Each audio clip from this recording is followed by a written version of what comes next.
Amém, meus irmãos? Vamos abrir a palavra de Deus no livro que estamos estudando, o livro de Ruth, capítulo de número 1, versículos de números 19 a 22. Se Deus permitir, hoje concluiremos o capítulo de número 1.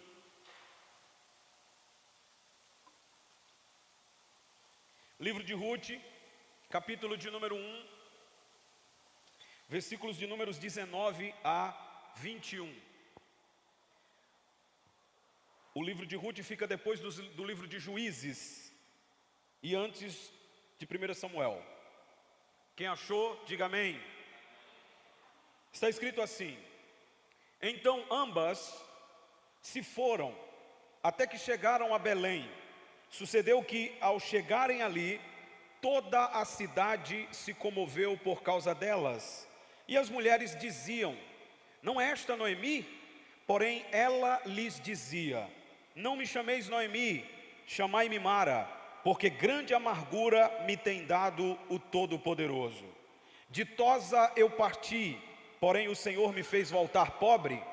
Por que, pois, me chamareis Noemi, visto que o Senhor se manifestou contra mim e o Todo-Poderoso me tem afligido? Assim voltou Noemi da terra de Moabe com Ruth e sua nora, a moabita, e chegaram a Belém no princípio da cega da cevada. Oremos uma vez mais. Senhor nosso Deus, estamos diante da Tua santa e poderosa palavra. E a menos que o Senhor nos capacite para expô-la, de maneira nenhuma nós poderemos fazer. A Tua palavra nos revela que sem Ti nada nós podemos fazer. E eu sou totalmente dependente do Senhor. E peço que em nome de Jesus, o Senhor use a minha vida para transmitir a Tua palavra ao coração do Teu povo, ao passo que o mesmo Senhor abra o coração dos meus irmãos e irmãs que estão aqui, para que compreendam a palavra do Senhor esta noite. Nós assim oramos em nome de Jesus. Amém. Glória a Deus. Queridos, nós vamos analisar hoje a chegada a Belém, o começo de uma nova história. Até aqui nós já observamos a jornada dolorosa desta família na terra de Moabe. Dos versos de números 1 até o verso de número 5 do capítulo 1, nós estudamos a partida da família de Elimeleque para Moabe em busca de vida. Mas, ao chegarem lá, eles se depararam com a face carrancuda da morte. Dos versos de números 6 até o verso de números 18, nós analisamos a predisposição de Noemi com Ruth para voltar das terras de Moabe para Belém, porque lá em Moabe elas ouviram que o Senhor havia visitado o seu povo dando-lhe pão. E hoje nós vamos considerar os versos de números 19 a 22, que é a chegada a Belém, o começo de uma nova história. Eu quero dividir o sermão dessa noite em 3 partes. Em primeiro lugar, a chegada a Belém, uma grande comoção, verso de número 19. Em segundo lugar, os equívocos de Noemi, uma grande lamentação, versos 20 a 21. E por último, o tempo de Deus, uma grande provisão, verso de número 22. Vamos começar. A primeira coisa que nós vamos observar no verso de número 19 é que a chegada a Belém de Noemi e Ruth. Noemi, depois de 10 anos naquelas terras, agora retorna a Belém, agora retorna à casa do pão. E quando Noemi chega a Belém de volta, a sua volta provoca naquela cidade uma grande comoção. O versículo 19 diz que toda a cidade se comoveu por causa delas. Mas antes, irmãos, de nós falarmos sobre essa grande comoção que causou o retorno de Noemi para Belém, eu quero ressaltar com os irmãos essa noite que a viagem de volta, ela foi longa, difícil e dolorosa. Para os irmãos terem uma ideia, esta viagem, ela durava cerca de 7 dias a pé. E essas duas mulheres caminharam cerca de 80 a 120 quilômetros. Então pensa comigo, é uma senhora já, Noemi, amargurada, havia perdido tudo nas terras de Moabe, está voltando com a sua nora Ruth, e elas têm que fazer uma viagem a pé, que durará em torno de 7 a 10 dias, 120 quilômetros de distância. Como se isso não bastasse, elas desceram de uma altitude de 1.485 metros para dentro do Vale do Jordão. E depois elas subiram a uma altitude de 1.237 metros, cruzando as colinas da Judéia. Isso tudo é para mostrar que a viagem foi longa, cansativa, e elas tiveram que descer o Vale das Dificuldades e tiveram que subir as colinas do sofrimento.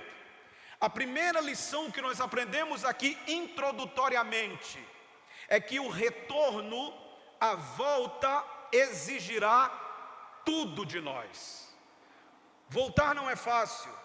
Voltar exigirá de nós esforço. Voltar exigirá da gente tudo aquilo que nós temos.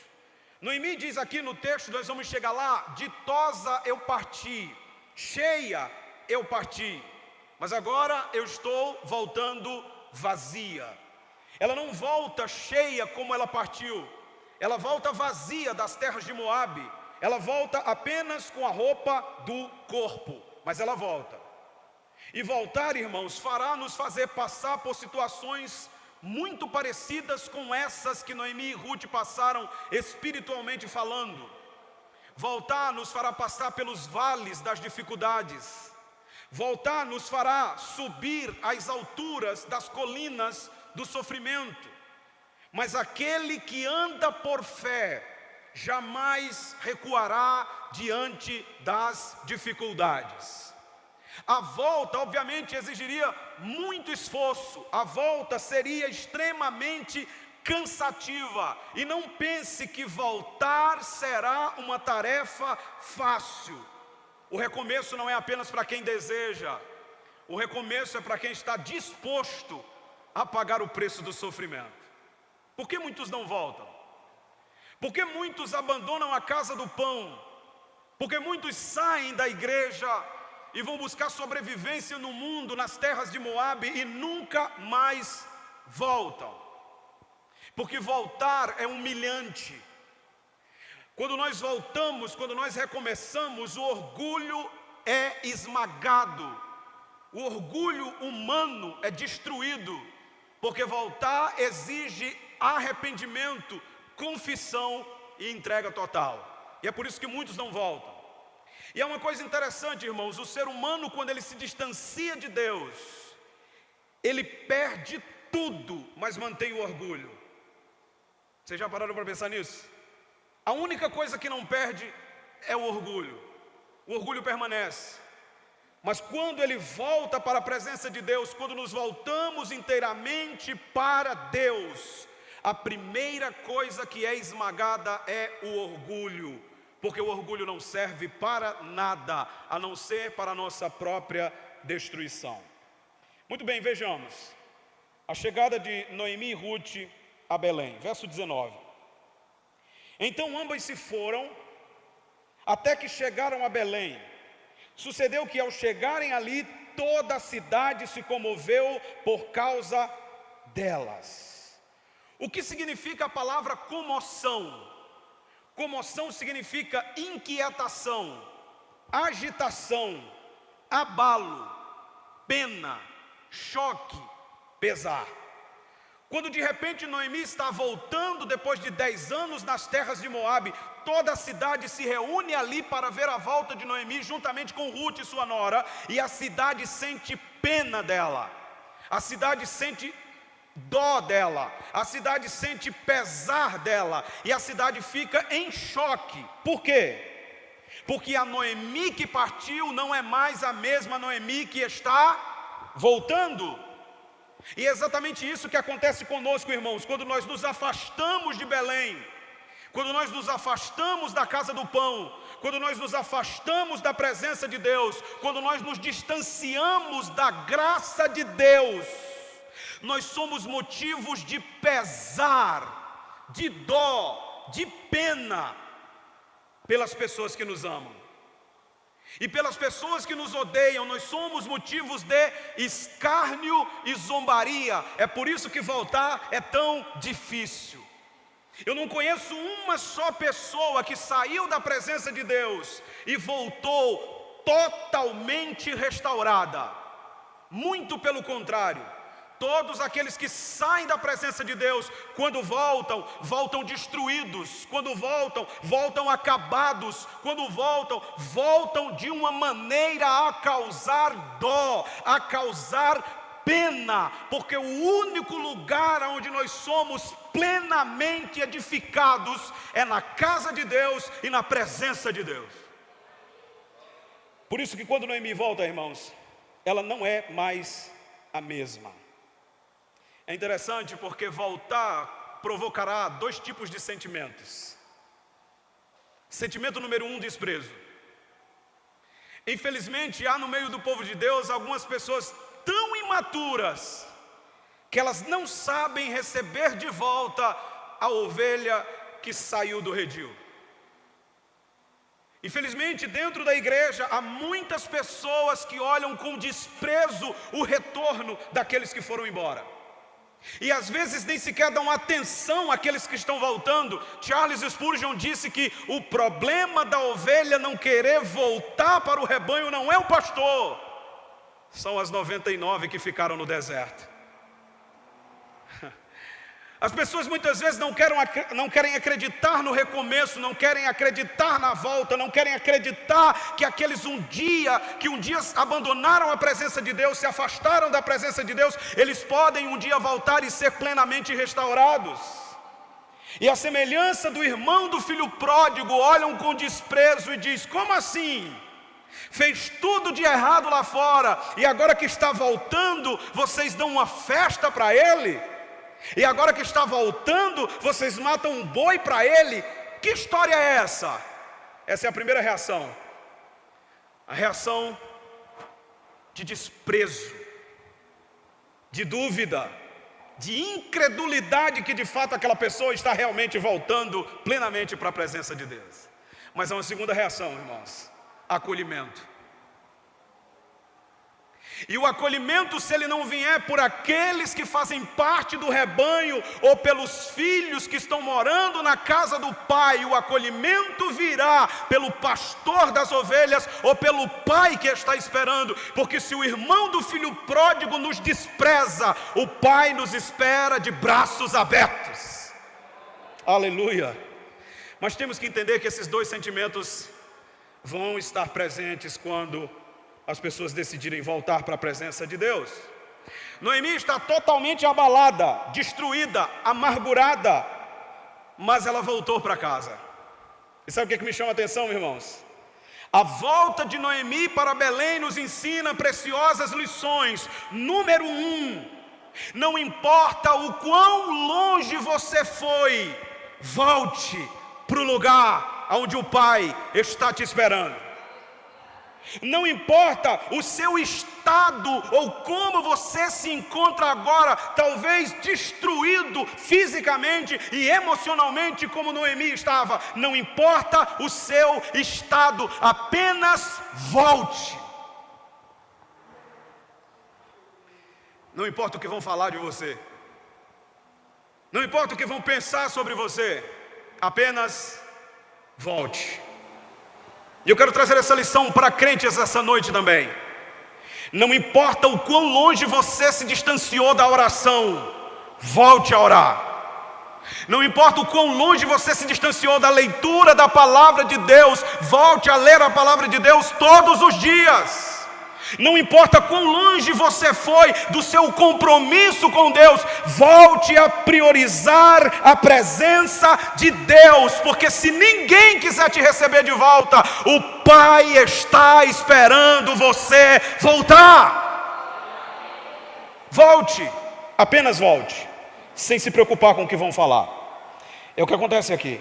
E olha a pergunta, irmãos. Versículo de número 19 ainda. A pergunta é intrigante, porque as mulheres ali, elas dizem: não é esta Noemi? Por que essa pergunta? Elas sabiam que era Noemi que estava voltando, obviamente. Mas como disse, a Noemi que estava voltando não era a mesma que havia partido. E isso provocou um espanto, daí veio a comoção. As mulheres ficaram espantadas e ficaram pensando: peraí, mas é ela mesmo? Será que essa é Noemi? Será que de fato aquela mulher tão alegre, tão feliz, tão agradável, é essa que está voltando agora de cabeça baixa, suja, cansada, velha? Será que é a mesma mulher?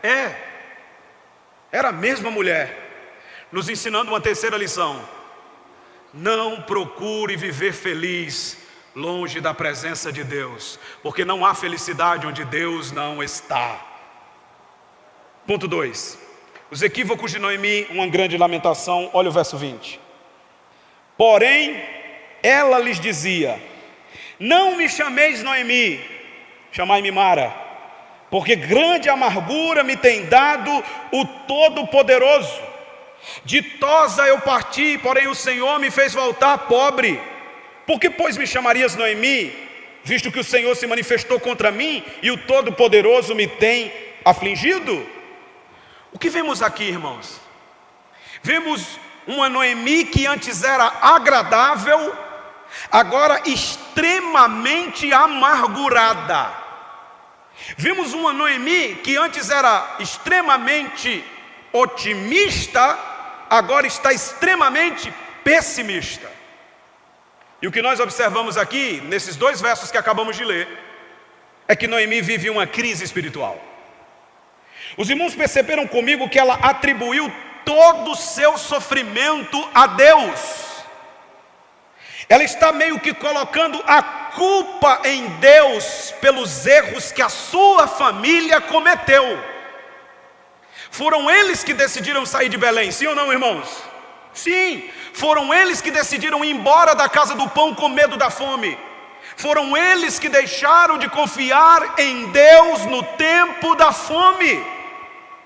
Foram eles que tomaram as decisões precipitadas de ir embora do lugar do pão, simplesmente porque faltou pão. Sabe o que faltou na família de Noemi, irmãos? Faltou confiar no Deus da provisão. Porque em Belém poderia ter faltado pão, mas os celeiros do céu continuam abundantes e cheios para sempre. Isso significa dizer que a melhor coisa não era ir embora, era esperar a visitação de Deus. Mas eles foram. Eles decidiram ir embora. Mas quando tudo deu errado, Noemi, por um lado, reconhece que Deus é soberano. Deus controla todas as coisas. Deus é quem guia os nossos passos. Deus é quem dirige os nossos caminhos, ok? Mas por um outro lado, ela erra feio, porque ela culpa Deus pelos erros da casa dela. E esse é um problema antigo. Colocar a culpa em Deus por aquilo que é nossa responsabilidade. Veja como o problema é antigo. Deixe marcado aí, vá comigo para Gênesis 3. Começa aqui esse problema de atribuir a Deus aquilo que é minha responsabilidade. Gênesis capítulo 3, versículos 11 a 13. Vocês conhecem a história. Eva é enganada pela serpente, come do fruto proibido, dá ao seu marido, ele come também do fruto, pecam contra Deus, desobedecem a palavra de Deus e agora percebem que estão nus, vão tentar se esconder com folhas de figueira, tentar se esconder da presença de Deus, mas Deus vai lá para um acerto de contas. Veja o que está escrito no verso de número 11.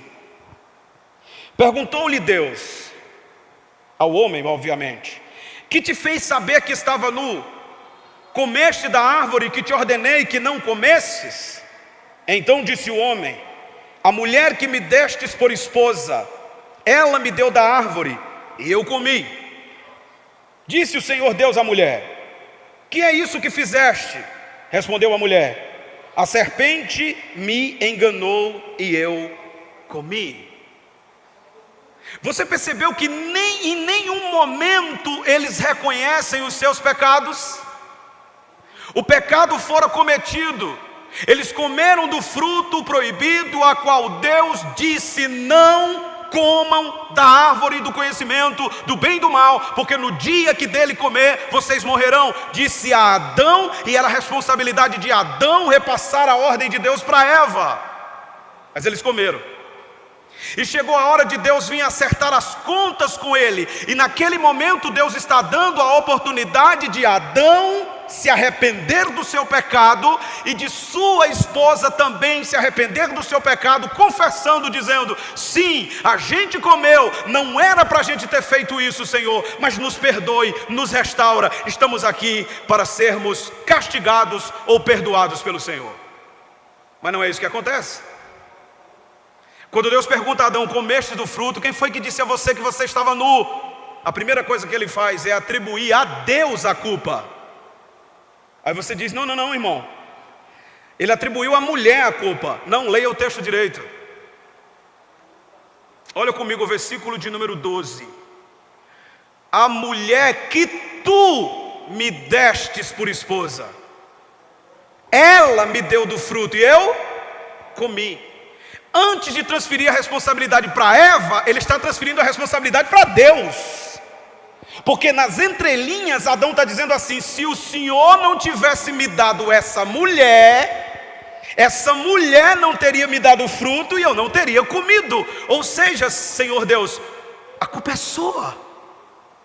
É isso que ele está dizendo nas entrelinhas. Ele não tem coragem de culpar diretamente a Deus. Então ele diz: a mulher que tu me deste, se o Senhor não tivesse me dado ela, isso não estaria acontecendo. Deus então pergunta à mulher: que é isto que fizesse? E a mulher diz: a serpente me enganou e eu comi. Eva está confessando o seu erro? Não, ela está culpando Deus. Quem criou a serpente, irmãos? Deus. Então, se a serpente a enganou, o problema está em quem criou a serpente. Esse é o grande problema. E é o mesmo problema de Noemi. E é o mesmo problema da humanidade até hoje. Culpar Deus por aquilo que é sua responsabilidade. Afastam-se de Deus, pecam contra Deus, abandonam a presença de Deus, abandonam o altar da oração, não vivem mais para a glória de Deus. Aí vem a consequência dos seus atos. Aí quando a consequência chega: ei Deus, por que o Senhor está fazendo isso comigo? E Deus olha do céu para a terra e diz: eu? Você está fazendo isso consigo mesmo. Entenda de uma vez por todas, irmãos, o problema aqui não foi causado por Deus. O problema aqui foi causado pela própria família de Noemi. Foram eles que decidiram ir embora. Deus não mandou, Deus não ordenou. Deus estava a todo momento ali em Belém. Ainda que não houvesse pão, mas havia a presença poderosa de Deus. Eles vão buscar vida fora ou distante da vida verdadeira, que é o Senhor. E irmãos, o livro de Lamentações, no capítulo 3, versículo 39, diz: do que se queixa o homem, a não ser dos seus próprios pecados? Nós não temos do que nos queixar. Tudo que acontece conosco ou é fatalidade ou fruto da nossa desobediência. Tudo que acontece conosco ou é um problema natural ou fruto da causalidade, ou é consequência dos nossos atos. Nem tudo é consequência de pecado, é verdade. Tem doenças que são genéticas, tem problemas que acontecem por causa da causalidade. Você está no lugar errado, na hora errada, e de repente acontece alguma coisa com você. Mas existe sim problemas que são causados pela consequência do pecado. Gálatas capítulo de número 6: tudo que o homem semear, isso ele ceifará. Ninguém está obrigado a semear nada, mas todos são obrigados a fazer a colheita daquilo que semeou. Isso é um fato sério. Mas Noemi, ela faz 5 afirmações pesadas acerca de Deus, que eu quero que você olhe comigo. Olha o capítulo 1, versículo de número 13. Ela diz: esperá-lo-eis até que viessem a ser grandes, Abster-vos-eis de tomardes marido? Não, minhas filhas, porque por vossa causa a mim me amarga ter o Senhor descarregado contra mim a sua mão. A primeira afirmação pesada que Noemi faz sobre Deus é dizer que tudo que ela estava passando era o peso da mão de Deus sobre ela, e isso não era verdade. Tudo que ela estava passando era a consequência das suas decisões precipitadas. Tudo que eles estavam passando era consequência dos seus atos pecaminosos de saírem de um lugar sem a direção de Deus. Irmãos, Belém era a terra prometida. Deus não mandou sair de lá. Mas sabe o que eu acho interessante? É que quando nós estamos nos momentos de maiores sofrimentos, nós achamos que Deus está contra nós, quando na realidade Ele está a favor de nós. Porque na realidade a mão de Deus aqui não estava pesando sobre Noemi, muito pelo contrário, a mão de Deus estava guiando Noemi de volta para o lugar de onde ela nunca deveria ter saído. Às vezes Deus usará as circunstâncias mais dolorosas e extremas para trazer você e eu de volta para o lugar de onde nós nunca deveríamos ter saído. Isso é um fato, irmãos. Às vezes Ele usará as situações mais dolorosas só para trazer você de volta. Eu acho lindo um texto, eu tenho que ler com vocês. Eu já li ele várias vezes aqui. Deixa marcado, por favor. Abra comigo Jeremias capítulo 29. Eu amo esse texto. Amo esse texto. Porque esse texto explica o propósito do cativeiro babilônico. Veja, Jeremias capítulo de número 29. Versículos de números 10 em diante. O propósito do cativeiro babilônico não era destruir o povo de Deus, era trazê-los de volta. Será que essas circunstâncias tão adversas que você tem vivido, não é Deus trazendo você para perto dEle? Não é Deus trazendo você de volta? Não é Deus chamando você para perto? Veja esse texto, Jeremias 29, versículo 10. Assim diz o Senhor: logo que se cumprirem para a Babilônia 70 anos, atentarei para vós outros e cumprirei para convosco a minha boa palavra, tornando-os a trazer-vos para este lugar. Vocês sabem, o cativeiro babilônico foi um juízo de Deus sobre a nação de Israel. Eles passaram 70 anos no cativeiro babilônico, sofrendo as maiores destruições que o povo poderia sofrer. E os que ficaram numa situação tão extrema que as mulheres mais piedosas estavam cozinhando os próprios filhos para comer. Foi um período de dor, foi um período de luta. O cativeiro babilônico foi um cerco avassalador para a nação de Israel, e durou 70 anos, mas o propósito era trazê-los de volta. Veja o verso 11: eu sei que os pensamentos que tenho a vosso respeito, diz o Senhor, pensamentos de paz e não de mal, para vos dar o fim que desejais. Agora veja o versículo 12: então, perceba, porque o então aqui indica a sequência da história. Então o que? Então, depois que o cativeiro babilônico acabar, depois que vocês passarem pelo período todo de sofrimento, então me invocareis, passareis a orar a mim, e eu os ouvirei. Glória a Deus. Sabe o que Deus está dizendo? Vocês se afastaram de mim, vocês se distanciaram de mim, e para trazer vocês de volta eu vou enviar a Babilônia sobre vocês, e vocês vão sofrer sobre o jugo pesado da Babilônia, mas eu usarei este sofrimento para vocês invocarem o meu nome, orarem a mim, e eu estarei lá para ouvir vocês. Irmãos, talvez tudo que nós estamos passando nada mais é do que Deus nos chamando de volta ao lugar de onde nós nunca deveríamos ter saído. Aí vem o versículo 13, que é muito citado fora de contexto, né? Porque todo mundo quer o 13, mas não quer o 10. Não é assim? Todo mundo quer o buscar-me-eis e me achareis quando me buscares de todo o vosso coração. Mas pegue o contexto, quando é que o povo ia buscar e achar a Deus? Quando buscasse de todo o coração, depois que eles passassem pelo sofrimento. O sofrimento é a mão de Deus nos trazendo de volta para Ele. Não, irmãos, não foi Deus que se afastou de nós, é nós que nos afastamos dEle. Mas o sofrimento é um aliado de Deus para nos trazer de volta à sua presença. Louvado seja Deus. Voltemos para o livro de Ruth. Segunda afirmação pesada que Noemi faz sobre Deus, versículo 20. E percebe, ela está só culpando Deus, ela não reconhece a culpa não, da família dela em nenhum momento. Versículo 20.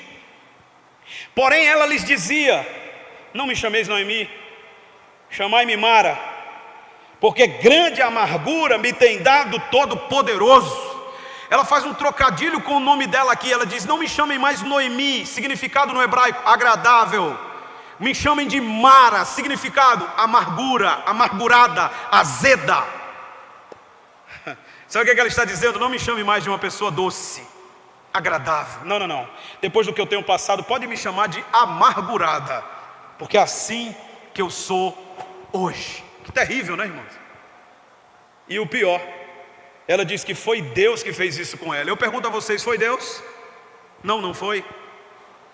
Ela ficou amargurada quando ela decidiu sair do lugar de onde Deus nunca mandou eles saírem. Verso 21, olha o que ela diz mais: ditosa eu parti, porém o Senhor me fez voltar pobre. Foi o Senhor, irmãos? Não. Eu gosto desse texto no hebraico, Almeida Corrigida Fiel, me parece traduziu esse texto corretamente. E Almeida Revista Corrigida também, porque traduziram assim: cheia eu parti, é exatamente isso que está no hebraico. Vazia o Senhor me fez voltar.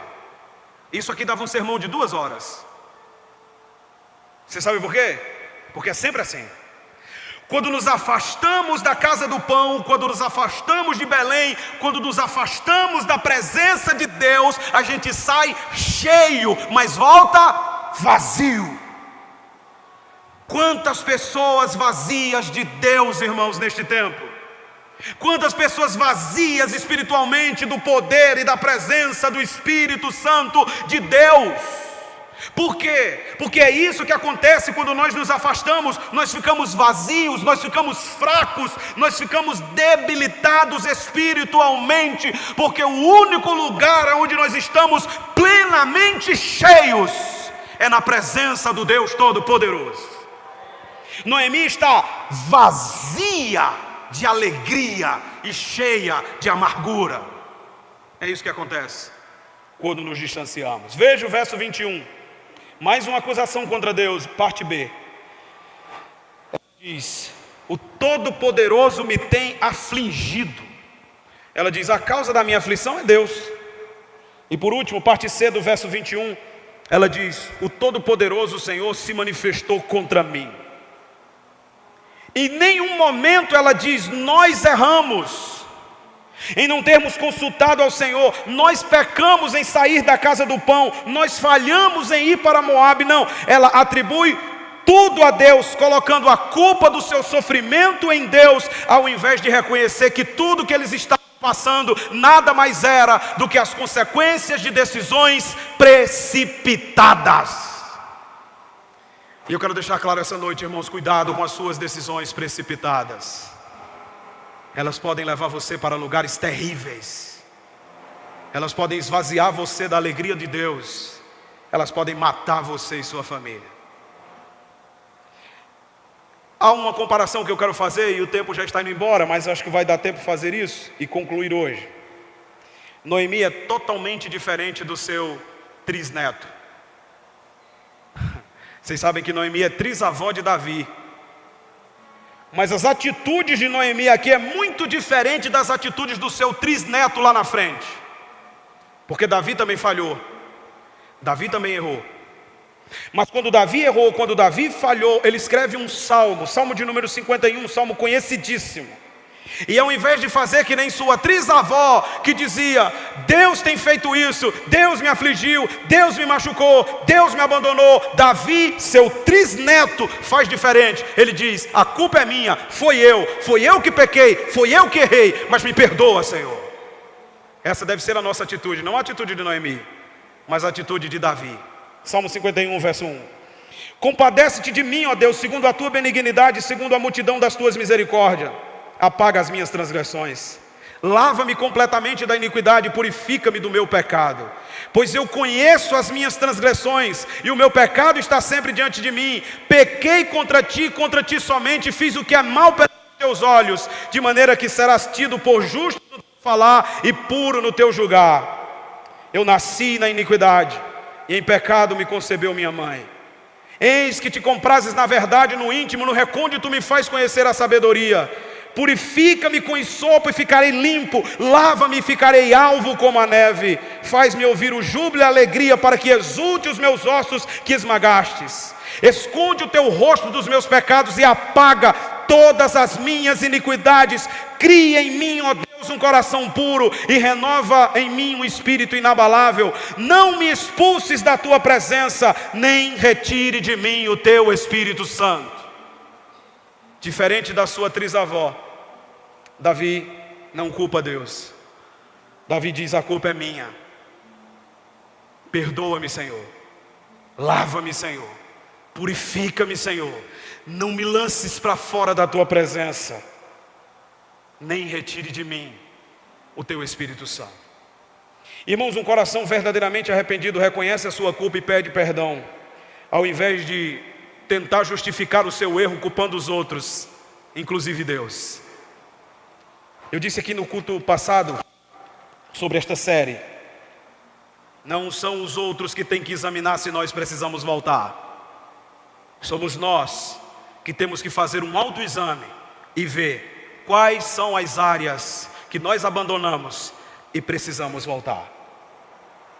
A Bíblia não diz examine o seu irmão, a Bíblia diz examine a si mesmo. Veja onde você tem que voltar.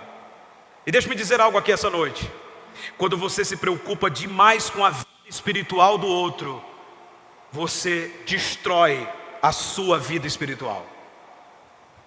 Todas as exortações da Bíblia é olhai para vós mesmos, examinai a vós mesmos, provai a vós mesmos. É sua responsabilidade olhar para você, é minha responsabilidade olhar para mim. Quando a gente se preocupa demais com a vida espiritual do outro, a gente trava a nossa vida espiritual. Vamos ao terceiro ponto. O tempo de Deus, uma grande provisão, verso 22. Olha o que diz o verso 22, Ruth capítulo 1, verso 22. Assim voltou Noemi da terra de Moabe com Ruth sua nora moabita, e chegaram a Belém, quando? No princípio da cega da cevada. Eu gosto disso aqui, irmãos, porque a prova que Deus não era culpado de nada daquilo que está acontecendo com aquela família é que Deus vai usar toda essa situação extrema e dolorosa como uma oportunidade para manifestar a sua graça, dando a eles infinitamente mais do que eles pediram ou pensaram. Como assim, irmão? Olha o texto. O autor quer nos preparar. Não sei se você percebeu isso quando leu, mas é isso que o autor quer que você perceba. Ele diz que elas chegaram no princípio da cega da cevada. E agora o autor vai nos preparar para o encontro de Ruth com Boaz, que será aquele que vai remir a Ruth e Noemi, e que vai mudar a vida daquela família completamente. Lembra, o capítulo 2 começa dizendo que Boaz era um homem que tinha muitos bens e era parente de Elimeleque, o falecido, e que ele tinha muitos campos. E como era o princípio da cega da cevada, as viúvas iam para os campos colher as espigas que caíam no chão. Então para onde Ruth vai no princípio da cega da cevada? Para os campos. De quem? De Boaz. Por quê? Para que ele encontre ela e Deus mude a história daquela família. Glória a Deus. Então o autor está preparando a gente para o que vem depois. Mas eu chamo a sua atenção, irmãos, que Noemi e Ruth chegaram no tempo certo, no momento certo, na hora certa, porque os campos estavam cheios e prontos para a colheita. O que isso nos ensina? Isso nos ensina que nós não sabemos o que vai acontecer no nosso futuro, mas Deus tem um tempo estabelecido para mudar a nossa história no momento que Ele quiser. Aleluia! Tudo estava sendo preparado, irmãos, para que chegasse esse momento, o momento em que elas voltaram, e elas voltaram no tempo certo, mas o tempo certo não era o tempo delas, o tempo certo era o tempo de Deus. No tempo de Deus tudo acontece de forma perfeita e poderosa. Isso é muito lindo, porque aqui diz que era no princípio da cega da cevada, entre ali os meses de março e abril, no calendário humano, mas no calendário de Deus era o tempo da provisão. Era o tempo certo para Deus manifestar a sua graça, porque Deus é quem controla a história. Não é no seu tempo nem no meu tempo, é no tempo específico determinado por Deus. Sabe o que eu acho interessante? Eclesiastes 3. Eclesiastes 3 é um livro maravilhoso. O livro de Eclesiastes é maravilhoso, e o capítulo 3 é extraordinário. Porque no capítulo de número 3, o autor, Salomão, ele diz: tudo tem o seu tempo determinado por Deus, e há tempo para todo propósito debaixo do sol, ou do céu, conforme a tradução. O que significa isso? Significa, muita gente lê o capítulo 3 achando que o tempo é do homem. Ali não é do homem, é o tempo de Deus. Então quando Salomão diz ali, tudo tem o seu tempo determinado, e há tempo para todo propósito debaixo do céu ou do sol, Salomão está dizendo, tudo tem um tempo específico, e tudo acontece debaixo do céu, especificamente no tempo pré-estabelecido, pré-determinado. Por quem? Pelo homem? Não, por aquele que está acima do céu. Em outras palavras, tudo que acontece na terra é controlado pela soberania de Deus, porque Ele é o dono do tempo. Aí o livro diz, há tempo de nascer, tempo de morrer, tempo de plantar, tempo de arrancar o que se plantou, tempo de matar, tempo de curar, tempo de derrubar, tempo de edificar, tempo de chorar, tempo de rir. Sabe o que isso nos ensina? Que nada dura para sempre, é transitório. Os que nasceram um dia vão morrer, os que estão chorando um dia vão rir, os que estão rindo um dia vão chorar. Nada é permanente, por isso que a gente não pode, irmãos, se firmar nas coisas dessa terra, porque debaixo do céu tudo é transitório, tudo começa e tudo termina. É por isso que sua fé não tem que estar nas coisas debaixo do céu, mas acima no céu, porque se aqui é transitório, aquele que está acima do céu é eterno e permanece para sempre. Por isso pare de olhar para as coisas transitórias da terra e olhe para Deus. Há uma ilustração de um rei, já estou terminando, que ele diz o seguinte ao seu servo: eu preciso que você grave nesse anel uma frase, para que quando eu estiver muito alegre, eu baixe minha bola, coloque meus pés no chão. Mas eu quero que essa mesma frase, quando eu estiver triste, ela me levante. Aí o sábio pegou o anel e disse: agora ficou difícil. Uma frase só para deixar ele alegre, e uma frase só para deixar ele centrado, equilibrado, para ele não achar que é tudo muito bom. O que fazer? Ele pegou o anel, foi no homem que fazia a gravação e disse: escreva aí essa frase. E o homem escreveu a frase.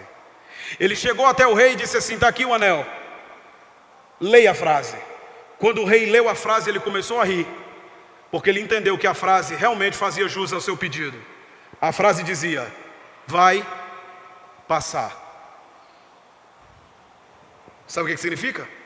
Todas as vezes que o rei estava extremamente triste, ele olhava para o anel e lia: vai passar. Então ele se alegrava.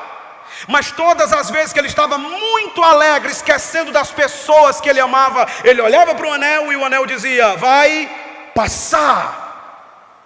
aquela simples frase estava mostrando para aquele rei: tudo é transitório, portanto valorize aquilo que é eterno, porque o que é passageiro passa, mas Deus permanece para sempre.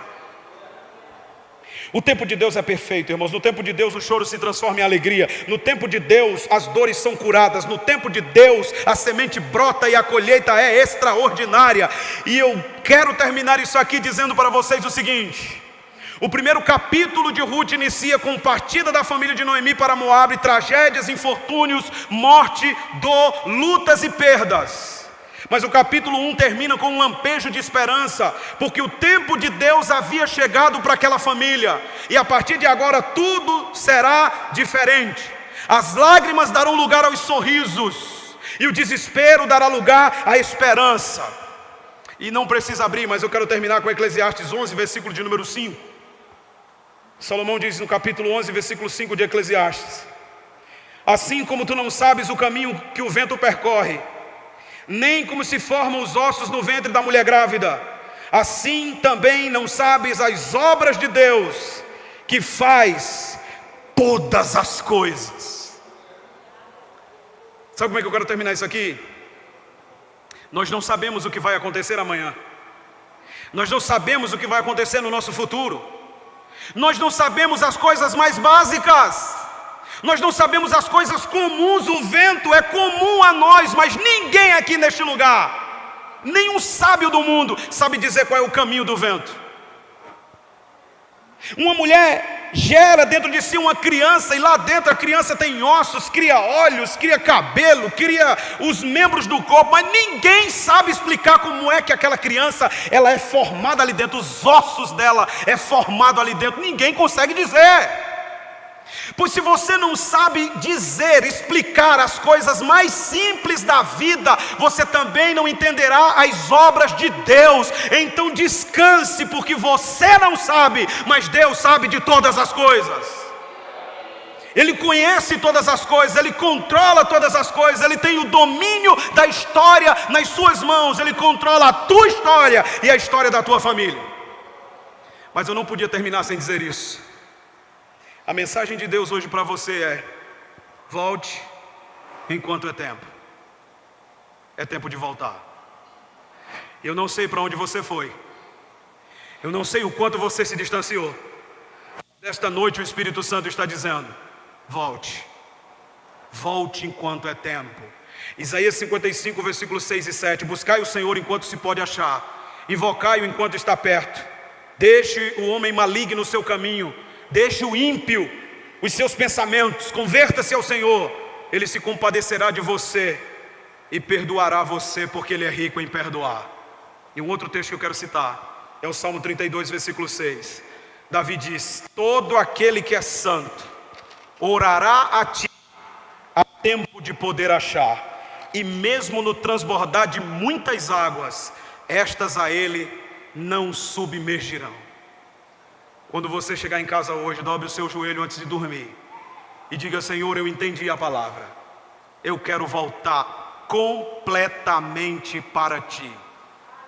Não apenas para a igreja, não apenas para o culto, não apenas para o momento de adoração, não para a obra de Deus, mas para o Deus da obra. Fique de pé, vamos terminar.